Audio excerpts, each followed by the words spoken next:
नमस्कार मंडळी, स्वागत आहे आपल्या एका नवीन ब्लॉगमध्ये. मी प्रतीक्षा तुमचे स्वागत करते. तर आज खूप आभाळ होतं, पावसाचं वातावरण असल्यामुळे मी आधी पहिले बाहेरचे कामं करून घेतले.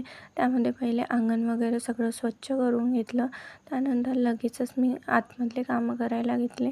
सगळेजण उठले होते म्हणून मी आधी चहा वगैरे बनवून घेतला. चहा वगैरे बनवणं झालं म्हणजे बाकीचे कामं करायला बरं पडते. तर लगेच मग मी बाहेर गेली आणि बाहेर गणपती बाप्पा आलेले आहेत, त्यामुळे फुलं वगैरे पहिले तोडून घेतले.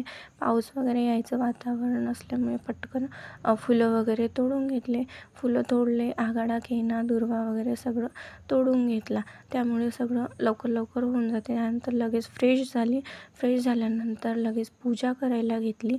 पूजा केल्यानंतर मन कसं फ्रेश राहते आणि घरचं वातावरण पण प्रसन्न राहते, म्हणून मी आधी पूजा वगैरे करून घेतली. त्यानंतर लगेच नाश्ता वगैरे बनवून घेतला. नाश्त्यामध्ये रात्रीचा भात उरला होता, तो फोडणी दिला. रात्रीचा भात राहिलेला तो वेस्ट पण नाही जात आणि खायला पण टेस्टी लागते. त्यानंतर लगेच मी कुकर वगैरे लावून घेतला. भाजी पोळी पण बनवून घेतली आणि चला तर मग इथेच ब्लॉग एंड करते मी.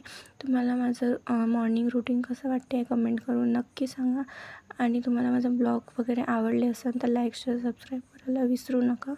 आणि चला तर मग भेटूया नेक्स्ट ब्लॉगमध्ये. बाय.